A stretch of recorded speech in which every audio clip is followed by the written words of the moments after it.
ज्या गावात आहे ते गाव आधी असलं पाहिजे का नको? ते गाव पूर्वी असलं पाहिजे. असं असणारं एक तत्व आहे आणि ते तत्व म्हणजे ज्ञानरूप ब्रह्म.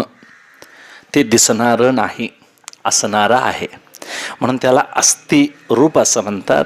आणि त्या अस्तिला आहे आहे एवढंच म्हणता येतं. मग काय आहे, काय आहे अशी काय आम्हाला काही कल्पना करता येईल? काय आहे तर काय सांगता येईल सांगा? अधिष्ठान म्हणावं तर मी या खुर्चीवर बसलो, याचं अधिष्ठान काय? तर खुर्ची. खुर्चीला अधिष्ठान काय? तर खाली जमीन आहे, जमिनीला अधिष्ठान काय? असं करत करत ह्या शेषाने ही धरणी धरलेली आहे. शेषापर्यंत जाता येईल. शेषाला आधार कोणाचा आहे?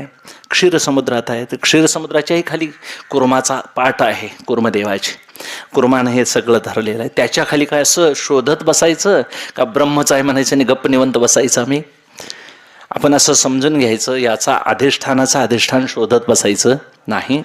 हे सगळं एका ईश्वरानंच निर्माण केलं असं एक समजायचं, श्रद्धा ठेवायची आणि निवांत पुढला प्रवास करायचा. म्हणून फार चिकित्सा करत बसू नये. वेदवाक्यावर, संतांच्यावर, शास्त्रावर श्रद्धा ठेवावी आणि आपण या ज्ञानरूप तत्वाला जाणून घ्यावं. हे एकदा ज्ञानरूप तत्व आम्ही ज्ञानरूप झालो की महाराज अनुभव आला असं होतं. तोपर्यंत ह्याच्याकरता काहीतरी बोलावं लागतं, काहीतरी सांगावं लागतं. म्हणून परमार्थामध्ये काहीतरी सांगणं, काहीतरी बोलणं एक ठराविक टप्प्यापर्यंत आहे.